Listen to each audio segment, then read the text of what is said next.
Quando se fala de poder invisível, muitas pessoas pensam que se trata de teoria da conspiração.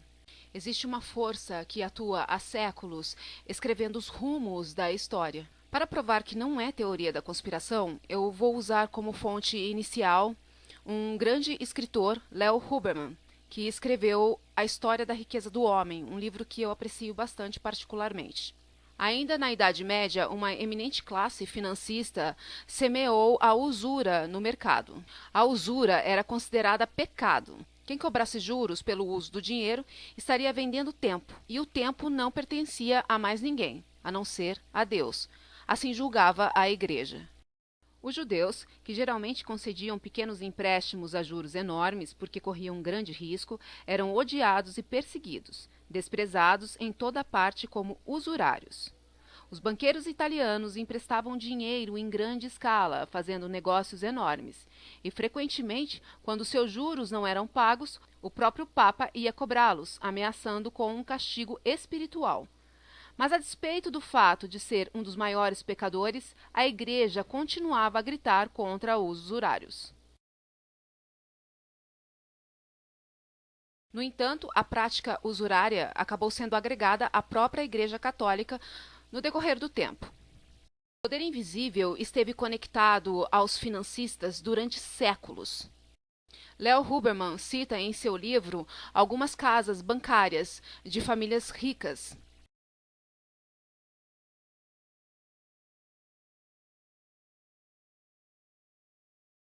Sem elas, a história não teria acontecido como aconteceu. Um ou dois séculos antes, os Peruzzi e os Médici haviam sido nomes importantes de grandes financistas.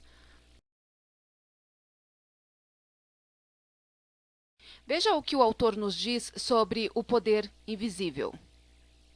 Os livros de história discorrem longamente sobre as ambições, conquistas e guerras deste ou daquele grande rei. É um erro a ênfase que dão a tais fatos. As páginas que consagram a história desses reis deveriam antes ser dedicadas aos poderes verdadeiros que se escondiam atrás dos tronos. Os ricos mercadores e financistas da época constituíam o poder atrás do trono, porque os reis, a cada passo, necessitavam de sua ajuda financeira.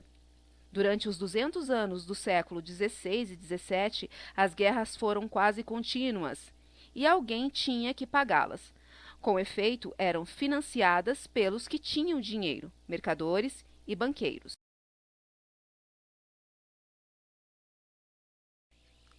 A casa bancária alemã da família Fugger foi muito conhecida e muito importante durante os anos de 1500, 1600 e adiante.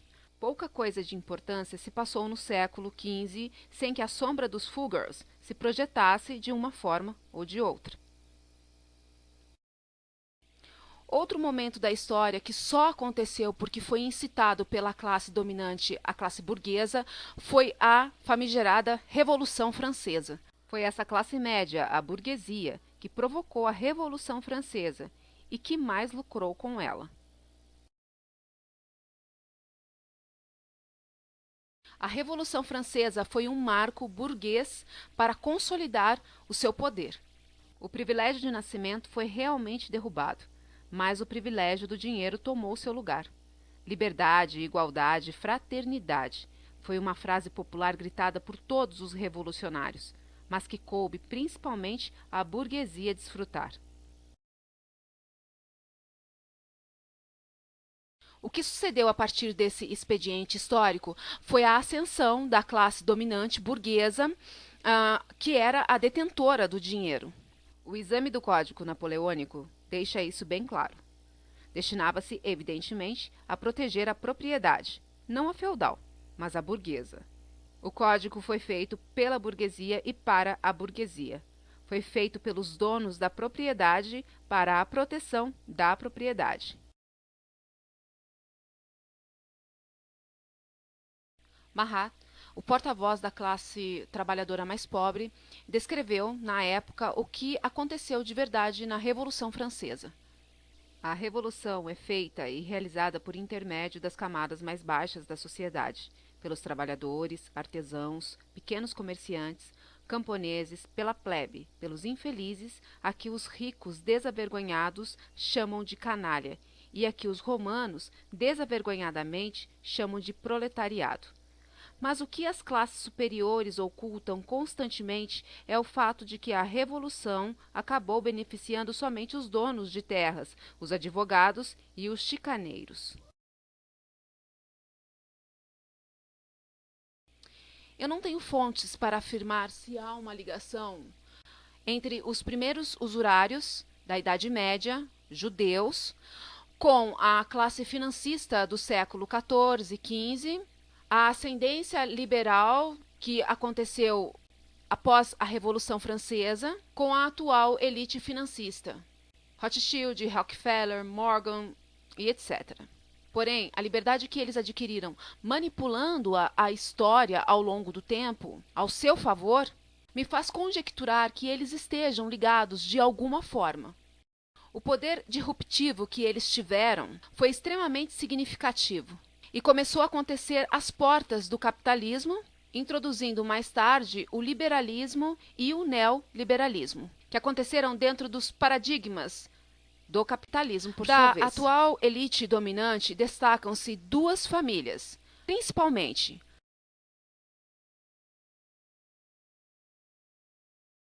elas hoje são ligadas por vínculos matrimoniais.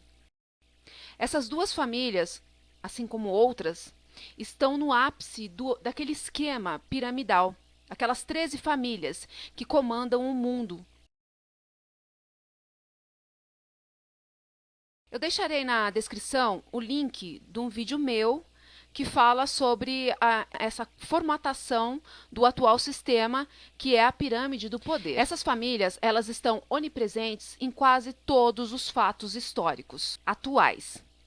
Vamos aos fatos. Em 1907, a banca financista lançou um boato no sistema bancário que o colocou em verdadeiro colapso. Em 1910, vieram com uma suposta solução. Em 1913, aconteceu o que eu considero o maior golpe de Estado que houve na história, que foi a introdução do Ato da Reserva Federal, que instituiu a um poder privado a impressão do dinheiro maior potência mundial, que é os Estados Unidos. O Ato da Reserva Federal foi um golpe, repito, inconstitucional, no seio da economia norte-americana. Uma instituição privada se tornou responsável pela impressão do dólar dentro da maior potência mundial. E foram as famílias Rothschild e Rockefeller, dentre outras, que deram este golpe dentro dos Estados Unidos e que são as detentoras da Reserva Federal norte-americana, conhecida como Fed. Pela sigla FED. Outro golpe dado dentro dos Estados Unidos, na mesma época, foi a imposição do imposto de renda, o imposto direto e não contributivo, que o americano paga sem saber que é ilegal, pois todos os impostos diretos têm que ser contributivos, para ter base na Constituição. O imposto de renda norte-americano vai direto para o FED, uma instituição privada. A partir do início do FED, 1913, começaram algumas grandes guerras.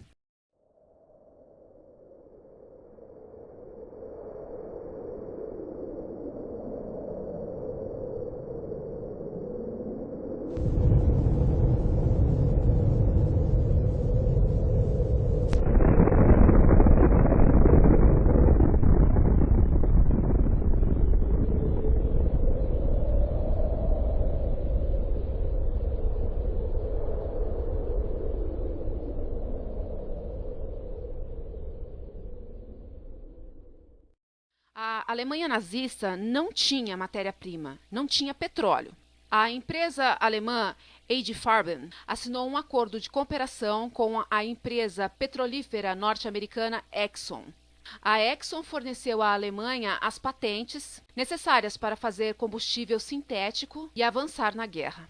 Em meio à guerra, o sistema de justiça americano acusou a Exxon de conspiração. Sob pressão do Congresso, a queixa foi retirada e a firma foi discretamente multada num total de $50 mil. A guerra era apenas um mal transitório e os negócios tinham que continuar. A Exxon, ela faz parte do cartel das Sete Irmãs, que é formado por corporações petrolíferas que detêm o monopólio do petróleo mundial. Este cartel, ele foi formado a partir de um encontro no dia 28 de agosto de 1928, na Escócia. Entre os participantes, um representante norte-americano da Standard Oil, a atual Exxon, fundada por quem? Várias corporações norte-americanas, assim bem como instituições, ajudaram o nazismo. Inclusive a famigerada família Bush. O ex-presidente dos Estados Unidos, George W. Bush, assim como seu pai, que também foi presidente, George Bush, chegaram ao ápice da hierarquia política norte-americana porque seu avô, Prescott Bush, e sua família inteira haviam ajudado os nazistas e Adolf Hitler. Na atual debitocracia, quem mais se beneficia com ela também é os financistas. The second issue is control. Who do nations borrow from primarily? Banks. And what if the biggest banks don't like the policies of the United States government 5 years from now? Well, they might just decide to stop lending, creating enough play money to support all this government debt. So this is the first problem with government debt. Remember the proverb, the borrower is servant to the lender. If government is the borrower, it is no longer sovereign. The lender automatically becomes the sovereign. Political science has devised a word for this condition. It's called plutocracy. Eu não tenho fontes seguras para afirmar que haja uma interligação entre os usurários da Idade Média com os que atravessaram o longo da história manipulando-a e enfraquecendo tudo que representava o Estado, bem como manipulando o próprio povo também. As próprias revoltas populares, assim como aconteceu na Revolução Francesa, e ainda hoje acontece através da manipulação de revoltas populares para revoluções coloridas e etc. Eu vou deixar na descrição também desse vídeo um documentário, O Negócio da Revolução, um documentário muito bom. Vão lá, acessem, assistam. O documentário fala sobre a manipulação dessas revoluções mundo afora em pró os interesses dos financistas, imperialistas, enfim, porque juntos eles formam um poder só. No entanto, a ligação que há entre os usurários da Idade Média com essa atual banca financista, Rockefeller, Rothschild e mais alguns nomes, é a descendência judaica. Foram os judeus que introduziram a usura no mercado ainda na Idade Média.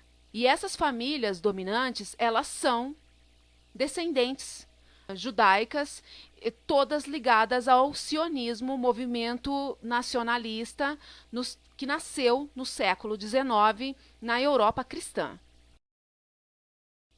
Talvez a resposta para a interligação entre essas famílias ao longo da história esteja nas sociedades secretas. Mais adiante, eu farei um vídeo só sobre o poder das sociedades secretas ao longo da história. Para vocês terem uma ideia, todos os presidentes norte-americanos eram ligados a sociedades secretas. Todos. No Brasil, a maçonaria teve grande participação no processo da independência brasileira. O Partido da Social Democracia Brasileira, PSDB, tem ligações diretas com a maçonaria, como vocês podem comprovar nesse vídeo que eu vou deixar aqui para vocês. Isso, meu agradecimento. Eu não poderia ter uma noite mais feliz do que este encontro aqui com as três potências, né, e com os irmãos da maçonaria.